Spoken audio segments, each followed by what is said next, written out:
Why does life keep moving, yet you feel like you are standing still? Why do you understand so much, yet nothing truly changes? Why does every attempt to fix your reality feel heavier than the last one? At some point, it stops feeling like bad luck. It starts feeling patterned. You wake up, do what you are supposed to do, chase what you are supposed to want, and still there is this quiet tension underneath everything. A sense that you are always almost there, but never quite arriving. You are not unhappy in an obvious way. Nothing is wrong enough to complain about. And yet something inside you feels slightly off, like a rhythm that no longer matches the music. So you try harder, you visualize more, you plan better, you tell yourself to stay positive, you chase clarity, success, peace, connection. But the more you reach, the more distant it all feels. This is where the contradiction begins. You want change, but your body feels tired. You want expansion, but your emotions feel tight. You want freedom, but your nervous system stays on edge. Without realizing it, you may have become addicted to the feeling of lack. Not because you enjoy it, but because it is familiar. The striving, the tension, the constant reaching have become your baseline. Calm feels suspicious. Stillness feels unproductive. Presence feels like doing nothing. And so the loop continues. You chase a future that never quite arrives. You fix external conditions while ignoring the signal you are broadcasting. You keep asking reality to change without noticing that it is responding perfectly to your internal state. This is not a personal failure. It is not a mindset problem. It is not about effort or discipline. It is something more subtle, an invisible loop where the observer keeps reinforcing the same frequency and reality simply mirrors it back. If any part of this feels uncomfortably familiar, stay with me, not to find answers, not to learn another technique, but to begin noticing the point where chasing ends and transmission begins. There is a moment that rarely looks dramatic from the outside but feels unmistakable on the inside. Life does not collapse. Nothing explodes. You still wake up, still function, still move through familiar routines, yet something subtle has shifted. The things that once motivated you now feel slightly misaligned, like they belong to a previous version of you. Conversations continue, but you feel like you are speaking from half a step behind yourself.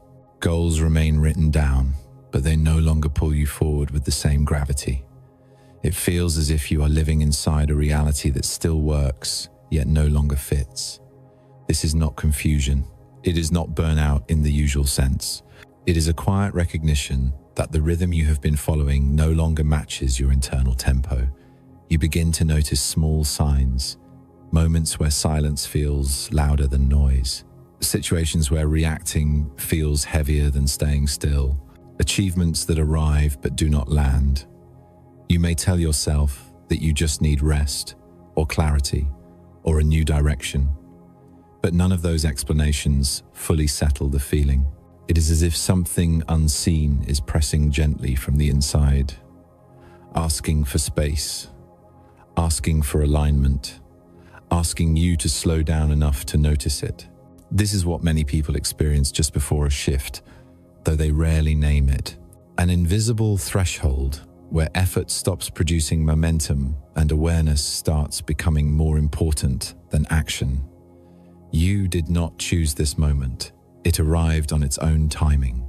Perhaps you started sensing it when old habits felt automatic but empty, or when emotional reactions felt delayed, like echoes rather than impulses, or when the future you had been chasing suddenly felt strangely quiet, as if it had nothing more to offer you. There is often no crisis here, no dramatic loss, just a soft disconnection from the identity that once kept you moving. And that is why this phase is so easy to miss. The mind wants to fix it quickly. It wants a label, a strategy, a plan. But what is happening cannot be solved at the level it appears, because the problem is not external. It is not that life is resisting you. It is that you are standing at the edge of a different mode of being, one where force no longer works the way it used to. This is the beginning of a different relationship with reality, one where your internal state matters more than your intentions. One where how you feel in your body starts shaping outcomes more than what you think in your head. At this stage, many people feel like they are late or behind or out of sync with the world. In truth, they are simply early to a different frequency. They are starting to sense the gap between effort and coherence, between wanting and being, between chasing and allowing. The video you are watching does not appear randomly in this moment. It aligns with the phase you are already in, not because you searched for it, but because you are beginning to notice patterns rather than events, signals rather than outcomes. The feeling that something is reorganizing beneath the surface, even if you cannot yet explain how or why. This is the threshold, not the destination, not the answer. Just the point where the old way of engaging with reality quietly stops working and something deeper begins asking for your attention. Life does not fall apart when this phase begins. In fact, from the outside, it often looks exactly the same. You wake up at familiar hours. You move through routines that once made sense. You fulfill responsibilities. You answer messages. You show up where you are expected to be. Nothing visibly breaks. Nothing dramatic forces your attention. And that is why this stage is so difficult to recognize. Because life keeps functioning while something inside you quietly drifts out of alignment. At first, it is subtle. A sense that the days pass but do not land. You notice moments slipping by without registering emotionally. You smile when appropriate, but the feeling does not fully arrive. You succeed in small ways, yet the satisfaction fades almost immediately. You are not unhappy in an obvious way. You are not in pain, but you are not fully present either. It feels like living half a step removed from your own experience. You may tell yourself that this is normal, that this is what adulthood feels like, that everyone eventually settles into routine and loses intensity. But something in you resists that explanation, because this does not feel like maturity. It feels like disconnection. The activities that once energized you now feel flat. The goals that once motivated you now feel distant. Even rest does not restore you the way it used to. You sleep but wake up unchanged. You take breaks, but the underlying fatigue remains. This is not exhaustion from doing too much. It is exhaustion from being slightly out of sync with yourself. You begin to notice that your emotions no longer align with your actions. You do things that look right but feel wrong. You make choices that make sense but do not feel meaningful. There is a growing gap between what you do and how you feel while doing it.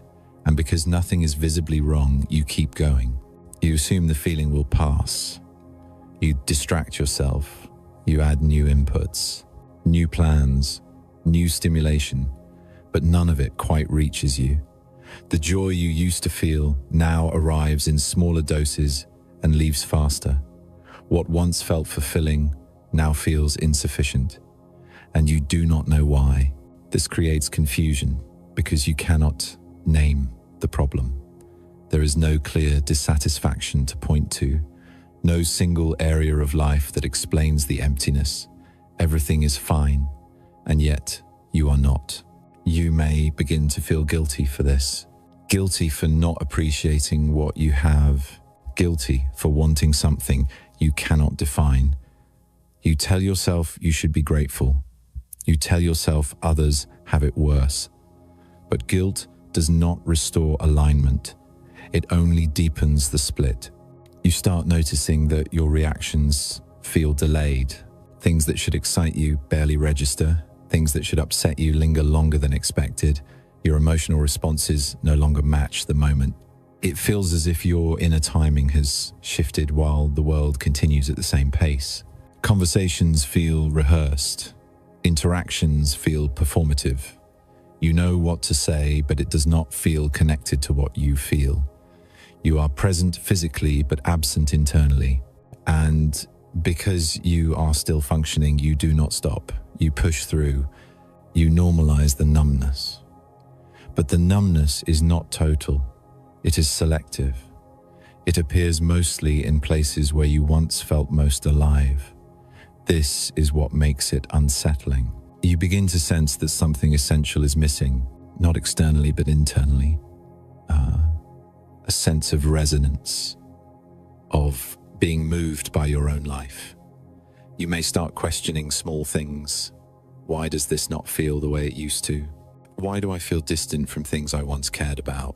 Why does silence feel heavier than noise? These questions do not arrive fully formed. They hover at the edge of awareness. You feel them more than you think them. They emerge in quiet moments. When you are alone.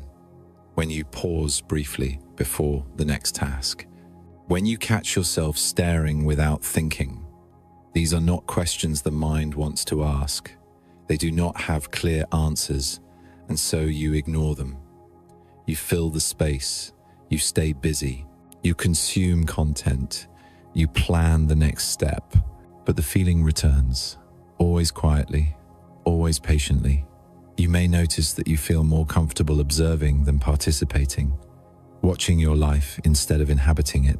This is not detachment by choice. It is a symptom of misalignment. The system has shifted, but the external structure has not caught up. You are no longer fully synchronized with the life you are living, and yet because everything still works, you doubt yourself. You wonder if you are imagining the disconnect. You wonder if you are just restless or ungrateful or bored. But boredom does not feel like this. Boredom seeks stimulation. This feeling seeks meaning. It is not asking for more. It is asking for depth. And depth cannot be forced. You may start noticing that moments of stillness feel strangely honest. That doing nothing feels more real than doing something. That presence without purpose feels lighter than movement with expectation. This confuses you because it contradicts everything you were taught. You were taught that action creates progress, that effort leads to fulfillment, that movement equals growth. But now, movement feels hollow, effort feels heavy, and stillness feels unexpectedly grounding. This is where the unnamed question begins to form. Not as a sentence, but as a sensation, a quiet wondering about whether the way you have been living is still true for you, whether the identity you are maintaining still reflects who you are becoming, whether the direction you are moving still aligns with your internal state. This question does not demand an answer yet. It simply waits, and the more you ignore it, the louder it becomes.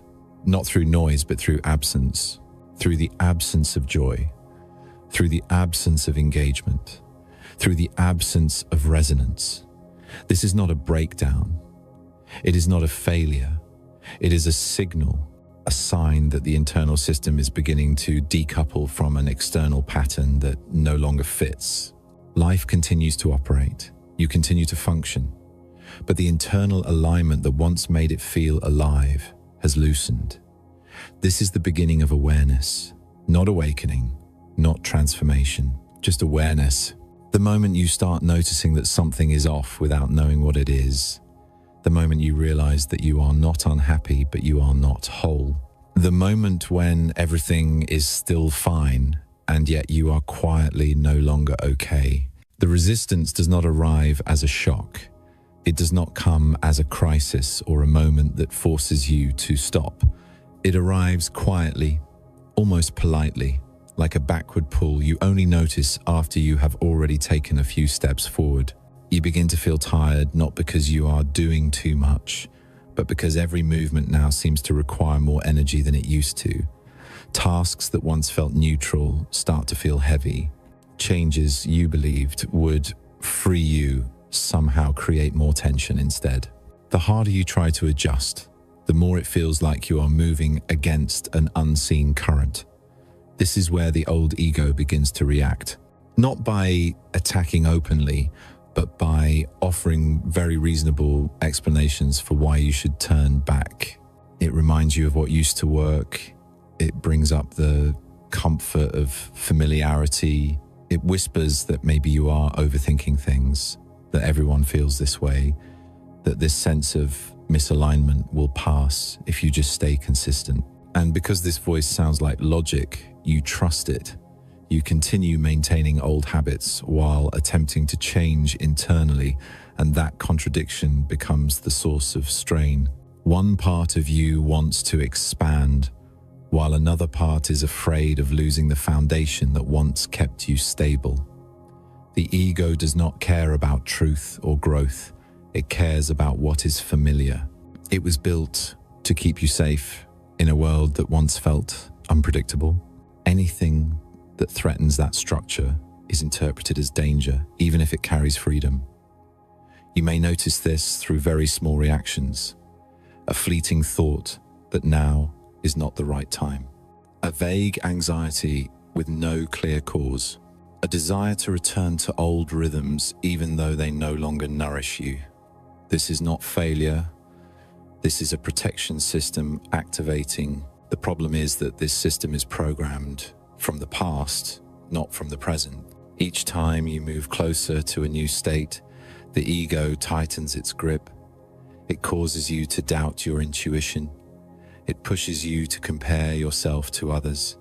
It urges you to look for external confirmation that you are on the right path. And when that confirmation does not arrive immediately, it uses uncertainty as a reason to pull you back. This is why many people feel the heaviest just before a real shift occurs. Not because they are doing something wrong, but because they are leaving the zone the ego can fully control. You feel this in the body. The breath becomes shallow. The shoulders tense. The heart races at the thought of letting go of something familiar. This is the sensation of false safety. Safety that comes not from presence, but from repetition. The ego believes repetition equals survival, so it resists change not through force, but through exhaustion. It makes desire feel burdensome. It drains your energy until returning to the old way feels like relief. You may begin to feel guilty for wanting more, guilty for being dissatisfied, guilty for not knowing exactly what you want. This guilt is strategic. When you turn inward with self-blame, you lose the energy required to move forward. In that state, the ego maintains control. Yet something important happens here. No matter how strongly the ego resists, it cannot fully return you to who you were before. A part of you has already noticed the misalignment, and once you see it, you cannot unsee it. You may delay, you may circle around, but you cannot go back to unconsciousness. This creates a liminal state. You no longer belong to the old identity, but you are not yet stable in the new one. Many people call this confusion, but it is actually a phase of restructuring. The old patterns are fighting to remain in place. The new patterns have not yet taken form, and you stand between them, feeling both forces at once. The more you try to force clarity, the more stuck you feel, because clarity belongs to the old structure. The new state cannot be understood through logic. It can only be sensed. And that sensing terrifies the ego, because what it cannot understand, it cannot control. This is why many people return to chasing external outcomes at this stage. Not because they truly want them, but because goals, actions, and progress provide familiarity. They offer something to do instead of something to feel, but each escape increases the internal weight because the system knows something essential is being avoided. The ego's resistance is not an enemy. It is proof that you are standing at a real threshold, a threshold where desire alone no longer works, where pushing forward creates more resistance instead of momentum, where The question shifts from how do I change my life to how do I stop fighting the signal my body is already sending. At this stage, force becomes counterproductive. Affirmations feel empty, visualization feels strained, motivation feels heavy. You are trying to drag a nervous system forward that is still signaling danger. The ego is not malicious. It is a protector that learned its rules in a different environment. But protection becomes limitation when the environment changes. The discomfort you feel is not a warning that you are failing. It is the sound of an old frequency losing dominance. This is the first true threshold. The moment where effort stops working the way it used to. Where control creates contraction instead of progress. Where the real work is not doing more, but noticing more. Noticing that the heaviness does not come from the new direction, but from carrying a structure that no longer fits. Noticing that fear is not evidence of danger, but a reflex of a system accustomed to limits. When you see this, resistance does not vanish instantly, but it loses authority. It no longer dictates your actions automatically. And this moment marks the first genuine turning point. Not a change in circumstances, but a change in relationship with fear itself. You stop trying to eliminate it. You stop letting it command you. You begin to treat it as information rather than instruction. From here, a new capacity emerges. The ability to remain with uncertainty without escaping. The ability to feel without needing explanation. The ability to allow internal systems to reorganize instead of forcing them forward. This is where the old ego begins to lose its central role, not because it is defeated, but because it is no longer the only guide. At first, nothing announces that coherence is breaking. There is no moment where you suddenly realize that your internal systems are no longer aligned. Instead, you begin to sense it indirectly, through subtle inconsistencies that feel difficult to explain. Your thoughts still form plans, but your body hesitates. Your emotions still react, but they do not arrive on time. Your intentions remain clear, yet your energy does not follow. It feels like trying to move forward while different parts of you are operating on slightly different clocks. For a long time, you lived in a state where this separation was minimal. The mind led, the body complied, and the emotions adapted. Even when you were stressed, there was still a sense of forward momentum. But now that structure is loosening, the nervous system is no longer willing to be overridden. Sensation begins to matter more than strategy. You notice tightness in the chest when you think about forcing progress. You notice your breath shallow when you imagine pushing through resistance. And when you stop trying to fix anything, even briefly, something unexpected happens. The body softens. The breath deepens on its own. The mind quiets without effort. These moments are fleeting, but they leave an impression. They show you that clarity does not arrive through control. It arrives through coherence. Fear contracts. Clarity expands. This is not metaphorical language. It is lived experience. When fear is present, the body narrows, muscles tighten, vision sharpens, attention collapses inward. The system prepares to defend or escape. When clarity appears, the opposite occurs. The breath opens, peripheral awareness returns, time feels less urgent. The body stops bracing. For the first time, you begin to understand this difference, not intellectually, but somatically. You feel what contraction feels like. You feel what expansion feels like. And you notice that your thoughts change depending on which state your body is in. When contracted, your thinking becomes repetitive, circular, focused on risk and avoidance. When expanded, your thinking becomes spacious, creative, less concerned with outcome. This is where coherence enters the story. Coherence is not positive thinking. It is not emotional suppression. It is not a permanent state of calm. It is alignment, a state where the body no longer signals danger, the emotions no longer demand resolution, and the mind no longer needs to predict or control. When coherence appears even briefly, you recognize it immediately. Not because it feels exciting, but because it feels stable, grounded, real. And yet, coherence does not stabilize all at once. It flickers. It arrives in short windows and disappears just as quickly. One moment you feel present and clear. The next moment old anxieties rush back in. This inconsistency can be unsettling. You may wonder why peace cannot stay, why insight fades, why you keep falling back into old reactions. The answer is not failure, it is conditioning. The nervous system learned long ago that stillness was unsafe, that letting go of vigilance led to vulnerability. So when coherence appears, the system tests it. It allows a little expansion, then pulls back to check for threat. This testing phase is essential. Without it, coherence would be temporary and fragile. With it, coherence becomes structural. During this phase, something else begins to shift quietly. Reality starts responding differently, not in dramatic ways.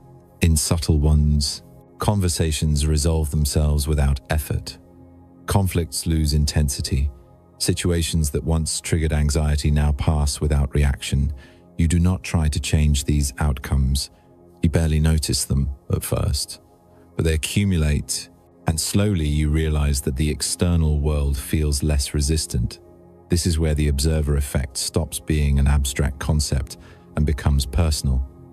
When the observer is contracted, reality feels dense. When the observer is coherent, reality feels fluid. You are not controlling events. You are changing the signal that interacts with them. A contracted nervous system broadcasts vigilance. It scans for threat. It expects resistance. And environments tend to respond with friction. A coherent nervous system broadcasts safety. It signals that there is no immediate danger, and systems around it relax. This is not mystical thinking. It is how biological and social systems synchronize. You begin to see that reality is not responding to your desires. It is responding to your state. Fear contracts the field, clarity expands it. And this understanding does not arrive as an idea, it arrives as relief. Because you realize that you do not need to manage outcomes. You need to stabilize coherence. Still, coherence is fragile here. Old patterns reassert themselves easily. A familiar trigger appears, and the body tightens instantly. The mind rushes to explain. The emotions flood. This does not mean you have lost progress. It means the system encountered a known stimulus and reverted to an old response. What changes now is not the reaction, but your relationship to it. Instead of immediately acting, you pause. Instead of correcting, you observe. Instead of labeling the contraction as bad, you allow it to move through. And by not feeding it with story or urgency, you prevent it from becoming dominant. This is where coherence deepens. Not through constant calm, but through faster recovery, less identification, more space between sensation and narrative. Over time, these recoveries become smoother. The nervous system learns that contraction is not catastrophic, that expansion does not lead to loss, that presence is safe. As this learning integrates, the coherent state lasts longer. You begin to trust stillness. You stop needing distraction. Silence no longer feels threatening. The body settles more quickly. The mind stops scanning for exits. And something fundamental changes in how you experience effort. You no longer feel like you are pushing life forward. You feel like you are standing inside a flow that is already moving. Decisions become simpler, not because you know more, but because you feel more. You sense alignment rather than calculate it. And reality responds accordingly. Opportunities appear without chase. Resolutions occur without force. Not because you manifested intentionally, but because the signal you are emitting is no longer fragmented. You are no longer broadcasting mixed messages. Your body is not saying danger, while your mind says desire. Your emotions are not pulling backward, while your intentions push forward. There is coherence, and coherence reorganizes systems naturally. This is when you begin to understand something quietly profound. You were never meant to manage reality through effort. You were meant to stabilize a frequency that reality organizes around. And as coherence strengthens, the old struggle loses relevance. You stop trying to become something. You stop fixing yourself. You allow what is already present to settle. And in that settling, a new order emerges.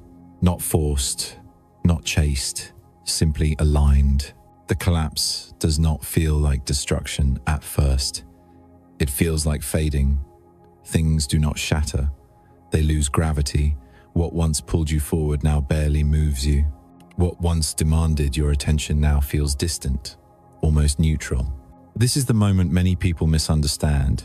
They think something is wrong because the urgency is gone. They think motivation has disappeared.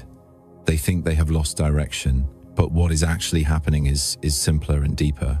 The old frequency is losing dominance. The system that once organized your choices no longer has authority. Relationships begin to change first, not through conflict, through quiet distance. Conversations feel thinner. Shared interests dissolve. You still care about people, but the emotional charge is no longer there. You no longer feel the need to explain yourself or to be understood. You stop reaching out as much, not because you are withdrawing, but because the pull is gone.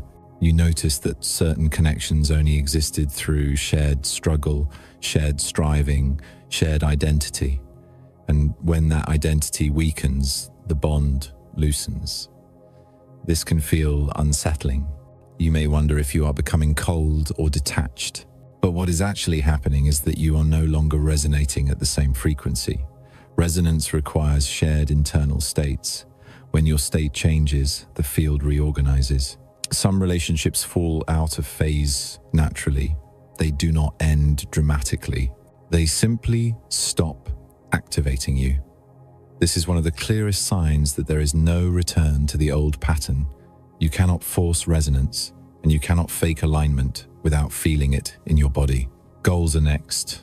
The ambitions that once defined you lose their urgency. You still understand why you wanted them. You still see their value, but they no longer energize you. You may even achieve them and feel almost nothing. The reward does not land. The satisfaction fades instantly. This can create panic. You may ask yourself why you no longer want what you worked so hard for. The answer is not laziness or burnout. It is coherence. Those goals belonged to a version of you that was oriented around proving, becoming, securing. That version needed external markers to stabilize internally. You do not. The internal system no longer relies on achievement to regulate itself, so achievement loses its grip. This is where the urge to prove yourself dissolves. You stop needing to be seen a certain way. You stop managing perception. You stop explaining your choices. The energy required to perform an identity feels excessive and unnecessary, not because you have given up, but because the payoff is gone. Proving only matters when there is internal doubt. When the system stabilizes, validation becomes irrelevant. You no longer feel the urge to chase. You no longer feel the urge to run toward the next thing or away from discomfort. Movement itself loses urgency. Stillness no longer feels like stagnation. It feels accurate. This is the most confronting part of the collapse, because the world teaches you that forward motion is life, that slowing down is failure, that not wanting more is weakness. But your body tells a different story. Your body feels relief when you stop pushing. Your breath deepens. Your nervous system settles. This is not collapse into emptiness. It is collapse into truth. The old frequency was built on tension, on striving, on compensation. It required constant motion to maintain itself. When motion stops, it cannot survive. This is why it collapses. not because you destroyed it, but because you stopped feeding it. Many people mistake this phase for depression, but depression feels heavy and hopeless. This feels quiet and clear. There is sadness sometimes, but it is clean. There is loss, but it is not chaotic. There is uncertainty, but it is not panicked. What disappears is noise. What remains is presence. This is how you know it is not failure. Failure comes with shame and urgency. This comes with neutrality, with space, with a strange sense of inevitability. You may try to revive the old drive. You may test yourself by returning to old patterns, but the response is immediate. The body contracts, the energy drops, the system rejects what it once accepted. This is the point of no return. Once the nervous system learns a new baseline of safety, it cannot unlearn it. Once coherence stabilizes, fragmentation feels intolerable. This is why people say there is no going back. Not because you are trapped, but because you have outgrown the old structure. It no longer fits, and forcing yourself back into it would require constant self-betrayal. This phase often comes with grief, not dramatic grief, but subtle mourning. You grieve the person you were, the dreams that once defined you, the identity that kept you moving. You grieve the certainty of knowing what you wanted. But this grief is not asking you to rebuild the old. It is asking you to let it complete. Completion is different from loss. Loss leaves a hole. Completion leaves space. And space is what is forming now. Space where reaction used to live. Space where urgency used to dominate. Space where identity used to need reinforcement. In this space, something new begins to organize. Not immediately, not clearly, but unmistakably, you begin to trust that you do not need to know what comes next. You no longer rush to replace what collapsed. You allow the absence. This is the final act of the old frequency dissolving. It dissolves when you stop resisting its end. When you stop interpreting quiet as failure. When you stop mistaking neutrality for emptiness. This is not the end of momentum. It is the end of false momentum. The momentum that was driven by fear of stagnation, fear of insignificance, fear of stillness. What replaces it is not excitement, it is stability. And stability reorganizes reality more powerfully than force ever did. This is why this phase feels irreversible, because you are no longer driven by the need to escape yourself. You are no longer running toward a future to avoid the present. You are here, and being here changes everything. After the collapse, there is a pause, not an empty pause, but a spacious one. The urgency that once drove your movement is gone, and in its absence, something quieter takes its place. You are no longer reaching forward, but you are not falling backward either. You are simply here. This stage often feels unfamiliar because it does not reward effort. There is nothing to chase, nothing to improve, nothing to optimize. The mind looks for tasks and finds none. The ego looks for problems and finds silence. At first, this can feel unsettling. You may wonder if you are stagnating, if you are missing something, if you should be doing more. But the body tells a different story. The body feels less tense. Breathing becomes slower without intention. The nervous system stops scanning. This is not apathy. It is settling. For the first time in a long while, you are not trying to become someone else. You are not correcting yourself. You are not managing your internal state. You are simply allowing it to be what it is. This is what presence actually feels like. Not heightened awareness or mystical clarity, but neutrality without resistance. You stop trying to manifest outcomes because the impulse to control fades. You realize that wanting something intensely was always accompanied by tension, by contraction, by the subtle message that what is here is not enough. Now that message is gone. And without it, desire reorganizes itself. You still want things, but you do not need them to feel complete. You stop visualizing futures because the present no longer feels like a problem to solve. This is not giving up. It is trust emerging organically. You are not fixing yourself because nothing feels broken anymore. The narratives about healing and improvement lose relevance. You recognize that most of your effort to change was driven by discomfort with who you were. Now that discomfort has softened, the impulse to fix dissolves. This does not mean growth stops. It means growth becomes implicit rather than forced. Changes occur without commentary. Habits shift without discipline. Preferences evolve without decision. You notice that you are responding rather than reacting. That pauses appear naturally between stimulus and action. In those pauses, awareness expands. You begin to observe your thoughts rather than follow them. You notice emotions arise and pass without interpretation. You feel sensations in the body without needing to explain them. This observational stance is not detached, it is intimate. You are closer to your experience because you are no longer interfering with it. Time begins to feel different here, slower, less segmented. You are not rushing toward the next moment. You are inhabiting this one fully. This is the condition that allows reality to reorganize.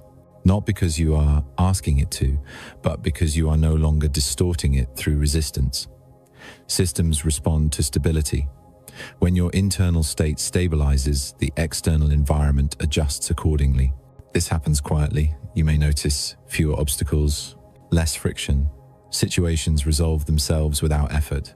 People respond differently to you. Conversations feel easier. Decisions feel simpler. None of this feels dramatic because drama requires tension. What you are experiencing